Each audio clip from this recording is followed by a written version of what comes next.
छत्रपती शिवाजी महाराज की जय। तर मंडळींनो, आज मी निघालेलं आहे शिवनेरी किल्ल्यावर जाऊसाठी। आज तसं बघू गेलं ना, तुमका थंबनेलवरून समजलं असलं की मी शिवनेरी किल्ल्याक जाऊ निघालेला असे। आणि ह्यो जो व्हिडिओ असा ना, ह्यो शिवनेरी किल्ल्याचा व्हिडिओ जेव्हा मी अष्टविनायकला गेले की नाही त्या टायमिंगचं असा। म्हणजे अक्कलकोट अष्टविनायक ही जी ट्रिप मी केलं आहे ना, त्या टायमिंगचा ह्यो व्हिडिओ असा मी रेकॉर्ड करून ठेवलेलो होतो। तुमच्यासोबत शेअर करायचो, सगळं दाखवायचा, ह्या खूप मनापासून वाटत होता।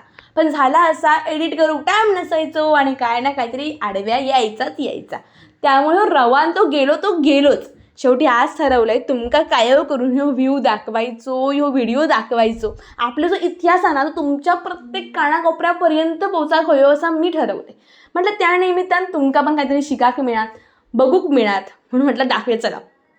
तर मंडळींनो, तर मी त्या टायमिंगला ना, म्हणजे जे अष्टविनायकची आमची ट्रिप होती ना, त्या अष्टविनायकच्या ट्रिपीबरोबर खूप मध्ये आम्ही फिरलेला होतो। जसा की शिवनेरी असांदे, अजून खूप काय आम्ही केलं त्या टायमिंगला। म्हणजे जसं की आपले जे खंडोबा आहोत ना, त्या मंदिरला आम्ही गेलेलो, त्यांचे जय मल्हार मंदिरला आम्ही गेलेलो। तर असं कुठल्या मंदिरला आम्ही गेलो होतो। त्यातलंच एक म्हणजे शिवनेरी किल्ल्यावर गेलो। आता शिवनेरी जो किल्लो असा ना, तो आपल्या शिवाजी महाराजांचा जन्मस्थान असा।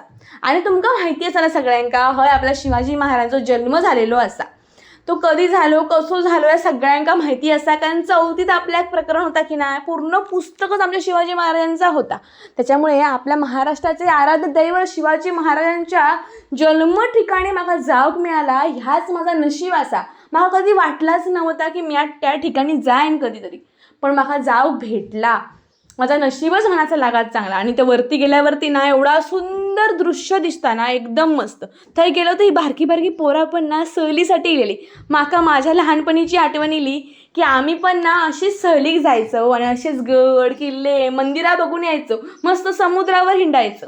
पण खरं सांगू, जेव्हा मी सहलीक जाईना तेव्हा ना समुद्र म्हणजे माका भीतीच वाटायची। कारण आईन माझी जबाबदारी माझ्यावर असायची, माझी जबाबदारी आणि बहिणीची जबाबदारी। त्यामुळे मी कधीच ते ना पाण्यात पाठवून नाही दिले। पण गड किल्ले आणि मंदिरा मात्र मनसोक्त फिरलेलं असो। आम्ही काय जास्त कमी गड बघायचो, पण शिवनेरी बघूचं योग ना ह्या अष्टविनायकच्या ट्रीपमुळेच माका येलो। खरं म्हणजे ही ट्रीप जी असा ना, ती आमच्याकडे ट्रीप ना ओंकार ट्रॅव्हल्सने अरेंज केलेली होती। 3000 रुपयामध्ये फक्त ही ट्रीप आमका अष्टविनायक, त्यानंतर जय मल्हार, म्हणजे जे काय मल्हार बानू आणि काय मल्हार माका आठवत नाही नक्की त्यांनी कधी काय म्हणजे म्हणतात ना, ओघात बोलण्याच्या ओघात मी जर चुकीचा बोलत असेल तर माफ करा मंडळींनो। तर अशा प्रकारे खूप आमचं काय त्यांनी मध्ये फिरवल्याने होता। खूप आम्ही ठिकाणं बघितलेलं। अष्टविनायकपेक्षा आम्ही त्या 3000मध्ये फिरलो। 2 दिवस मस्त ट्रिप केलं, राहण्याची सोय त्यांचीच होती आणि मस्त होती आमची प्लॅनिंग सगळी। तर झाला असा होता, आज मी शिवनेरीवर जात होते। खरं सांगू, ज्या शिवनेरीक मी फक्त पुस्तकात बघितले, त्या शिवनेरीक आज मी डोळ्यांनी बघणार होतं, ह्याचं मला आनंदच काहीतरी वेगळं होतं। आणि म्हणूनच मी ते चालले। आम्ही सगळीजण दमान भागात वर जात होतो। मला काय चढाक येत नव्हता। विचार मनामध्ये येत होतो, आपले मावळे आणि आपले शिवाजी महाराज कसे चढत असतील, कसे पटापटा खाली उतरायचे आणि पटापटा वर चढायचे, त्यांचे घोडे कसे जात असतील, हे सगळं विचार ना मी चढता माझ्या मनात येतो। माझा ना अक्षरशः हालत बेकार झालेली वर चढता। पण त्यांचे राणी म्हणा नको, किंवा शिवाजी महाराज म्हणा नको, जिजाऊ म्हणा नको, किंवा आपले मावळे म्हणा नको, सगळे खाली यायचे आणि पुन्हा वर जायचे। कसे जात असतील, कसे काय करत असतील, म्हणजे खरंच ते किती ग्रेट असतील, किती भारी असतील, ह्याचा विचारच नका चढतं। प्रत्येक पायरीवर पाय टाकी ना, तेव्हा मग हाच आठवायचा की आमचे शिवाजी महाराज कसे गेले असतील। त्यांच्यासारख्या बन्ना आपलं म्हणजे त्यांच्या तो एक कण मात्र पण आपल्याकडे नाही आहे, ह्याच माका वाटत होता। आणि वर चढत असताना तसा ना भारी वाटत होता। हय ना असे ना लिहिलेला होता आपल्या सरकारने की या बाबा ह्या दरवाजाचं नाव काय, ह्या भागाचं नाव काय, होय बाबा कोठार असा, धान्य कोठार असा, अशी माहिती ते होती दिलेली सगळी। मग त्यामुळे ना ती वाचित आपल्याला समजत होता। कुठल्याही गाईडशिवाय आम्ही जात होतो आणि एक गाईड होतो आमच्याबरोबर, कारण त्यांच्याबरोबर आम्ही रवलो नाही, ते पुढे गेलेले होते आणि आम्ही आपला मस्तपैकी आपापली माहिती घेत आम्ही गेलेला होतं। तर झाला असा मंडळींनो, वरती गेलो हे सगळे ना बारीक गोष्टींना मी कॅप्चर करूचा प्रयत्न केला आहे। जेवढा माझ्या जमला ना तेवढा मी करूचा प्रयत्न केलेला असा। आणि खरं सांगू मंडळींनो, हय ना मी खूप लोकांका बघितलंय, खूप लोक जात होते येत होते काय काय लोक, आणि ना खरंच सांगते हे बघून ना खूप छान वाटलं. हे दरवाजे आहोत ते बघून अजून छान वाटलं. म्हणजे बघा किती भारी केल्याने असतात त्या टायमिंगला, किती विचार केल्याने असतात त्या टायमिंगला, की बाबा असे दरवाजा बांधायचे, असा सगळा क्रिएट करायचा, असा सगळा हे करायचा. आणि बघा तुम्ही ना मध्ये बघा ह्याच्यामध्ये मी कसा दमलेला आहे, अक्षरशः मी दमले. असा टाईम पुन्हा मागे जाईन, एवढा मागा चढाक जमत नव्हता. आणि तिथले ना भारी भारी बघता बघता ना मला लयच भारी वाटतं, कारण मी माझा मोबाईल दिला दादाजवळ माझ्या, आणि दादा सांगितलं दादा तू शूट करत जा, जेणेकरून माका पण ते व्हिडिओ मिळतले आणि मी ते टाकू शकतो तुमच्यासाठी. म्हणून तो आपलं विचारो ना शूट करत होतो, सगळा बारीक सारी तो घे होतो. आपल्या सरकारने ना वरती छान असे ना जे बागे असतात ते बनवलेले असतात, आणि मस्त बाग वगैरे ती फुललेली, फुलं पण छान होती तिथली एकदम मस्त, आणि पाणी पुरवठा वगैरे खूप छान असा, थैली माहिती लिहिलेली असा ती पण खूप छान असा. आम्ही ना वरती गडावरती गेलो ना तर वरती धान्य वगैरे कोठार होता, तर एवढा धान्य कोठार कसा असता आमका सगळा बघूक थंय भेटला. आणि खरंच खूप छान वाटला की आमका असा काहीतरी बघूक भेटला असा. आम्ही आतमध्ये गेलो तर जरासा काळोख होतो, तर ते खूप शिवप्रेमी इलेले होते आणि ते पण ते बघत होते, त्यामुळे आमका अजून छान वाटत होता की आपण असा काहीतरी बघता असो. आता ना हळूहळू आम्ही पहिला ह्याच बघितलं धान्य कोठार, आणि त्यानंतर आम्ही वरती जाऊन निघालो. आणि आमका खरं सांगू तर ह्या सगळं बघून ना वेगळा एकदम छान वाटत होता, मस्त वाटत होता. इतिहास काही माहीत नव्हतो, कोण सांगत होता तर खरा असा की ताव माहिती नव्हता, पण जा आम्ही बघत होतो, अनुभवत होतो, ता मात्र विलक्षणच होता काहीतरी असा आमका एवढा माहीत होता. हय साप असत, हरणा असत, हय बिबटो असा, असे वेगवेगळे ना फलका थंय लावलेले होते, कुठले कुठले प्राणी कुठले पक्षी होत हे सगळा लिहिलेला होता इथे. आणि त्या मी वाचत वाचत वाचत वाचत वर जात होते. तिथे ना एक इसे म्हणजे मस्त असं ना एक छान असं किल्लं असा, त्याच्यामध्ये खोली असा, आणि त्या खोलीत ना खूप थंडाव वाटत. तेच आपले शिवाजी महाराज जन्मलेले असत. आणि इथे छान असं मंदिर आहे बघा, जिथे असा इथे छान असा आपला जिजाऊंचा मंदिर असा ह्या, आणि ते ह्या माका माहिती नाही सरकारने बांधलेला असा की तिथे ऑलरेडी होता. त्यानंतर आम्ही त्या ठिकाणी गेलो, तिथे तो उभा ना म्हणजे जो आमच्या पुस्तकात दाखवायची, तिथे आम्ही गेलो.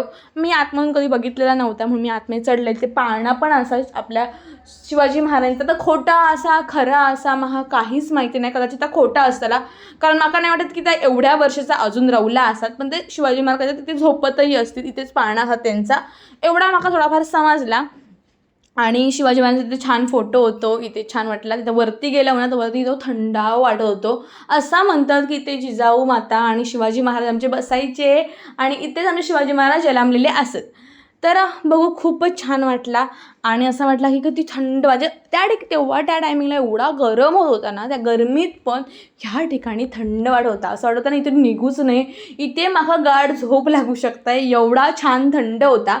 आणि खरंच खूप मस्त, म्हणजे माका तर असं वाटतं ना, ते खूप लगा फोटो वगैरे काढू होती बसान वगैरे, पण माका तर पटत नव्हता खरा म्हणजे, म्हणून मी तिथे काही फोटो वगैरे काढले नाही, बाहेर गेले आणि बाहेर फोटो काढले. ह्या असा एक कुंड होता तिथे, आणि माका समजत नव्हतं का तिथे स्नानगृह वगैरे असू शकता, किंवा आता पाण्याचा कुंड असतात, काशाचा कुंड काय माहिती नाही. पण ह्यो जो फोटो आहे ना, ह्यो मी माझ्या पूर्ण पुस्तकात बघितलेलो असा, माझ्या जेव्हा इतिहासाचा पुस्तक 4थीचा ह्याच होता आमच्यासाठी. तर आम्ही बघत बघत सगळं चालत होतो, सगळ्या वेगवेगळ्या ठिकाणी आम्ही ते बघलो. तिथे ना खूप काय काय असा होता, म्हणजे आम्हाला न समजणारे खूप काय काय होतं ॲक्च्युली. तर आम्ही बघितलं वगैरे तिकडे सगळा, आणि आम्ही आता निघालेलो आम्ही पुन्हा परतीच्या वाटेक जाऊसाठी. आणि हो एक ना काहीतरी असं एक होतं आहे मुसलमानांचा टाईप, म्हणजे दर्गा बिरगा टाईपमध्ये होता. मला काही समजलं नाही. माका ना नक्कीच सांगा मी काय काय बघलो आहे, त्याच माका खरा म्हणजे माहिती नाही आहे, किंवा त्या खोटा हा खरा हा आम्ही कोणावर विश्वास ठेवत नाही. ते लिहिलेला असा ता कितपत खरा हा ह्याव माका माहिती नाही आहे. त्यामुळे सगळं आम्ही बघितलं वगैरे. आणि आता आम्ही परतीसाठी जाताना ना शिवाई देवीचं मंदिर पण मध्ये लागतं बरं काय, मग म्हटलं आता त्या मंदिरात ना आपण जाऊन येऊया, म्हणून आम्ही निघालो त्या मंदिरात जाऊसाठी. आणि बघा आमचा किती भाग्य, परमभाग्य आमचा किती बघा, की मी तिथे गेले ना तर त्यांची नुकतीच म्हणजे त्यांची जी आरती असते ना ती सुरू झालेली होती नुकतीच, म्हणजे मी जाऊ आणि ती आरती सुरू होणार होती. मग मी आतमध्ये गेले, आरती सुरू झाली, तोपर्यंत बाकीची मंडळी इली. तर मी बघून खरंच खूप भारावलं आहे की अरे माझ्यासाठी ती आरती होती, छानच वाटला. म्हणजे कदाचित देवाच्या मनात होता की ती आरती म्हाका मेळाक हवी म्हणून ती म्हाका आरती मेळाली. एवढा खूप छान अनुभव म्हाका थंय येयलो आणि ता बघून तर अजून म्हाका असं एकदम भरून येयला की म्हाका ती आरती भेटली असा म्हणून. तर आम्ही ती आरती बिरती घेतलं, शिवाई देवीचं दर्शन घेतलं आणि आम्ही निघालो आमच्या परतीच्या प्रवासात. आता असं म्हणतात की शिवाई देवी जी असतात ना त्यांच्याच नावावरून आपल्या शिवाजी महाराजांचं नाव ठेवण्यात आलं. शिवाई देवीच्या नावावरून नाव ठेवण्यात आले शिवाजी, असं आपण एकदा वाक्य ऐकलेला होता, वाचलेला होता आपल्या एवढ्या वर्षात सगळ्यावर. तर आता आम्ही वगैरे सगळं केलं, आरती वगैरे केलं. तिथे आम्ही आरतीसाठी पूर्ण थांबलेलो, पूर्ण आरती संपेपर्यंत आम्ही तिथेच होतो. आरती वगैरे केलं आणि आम्ही पुन्हा परतीच्या वाटेक आमच्या निघालो. तर मंडळींनो, तुम्ही बघितला अशात ना ह्या सगळा काय, तर मला नक्की सांगा आणि कसा वाटला तुमचा अनुभव ह्यो पण सांगा आणि कमेंटमध्ये टाईप करा जय शिवाजी जय भवानी. आणि तुम्ही कधी गेलास काय शिवनेरी किल्ल्यावरती, तर पण मला नक्की कमेंट करून सांगा, कारण मला आता ऐका आवडात आणि काय असतील ना त्याविषयीची माहिती ती पण मला कमेंटमध्ये नक्की सांगा, मी नक्की ऐकेल.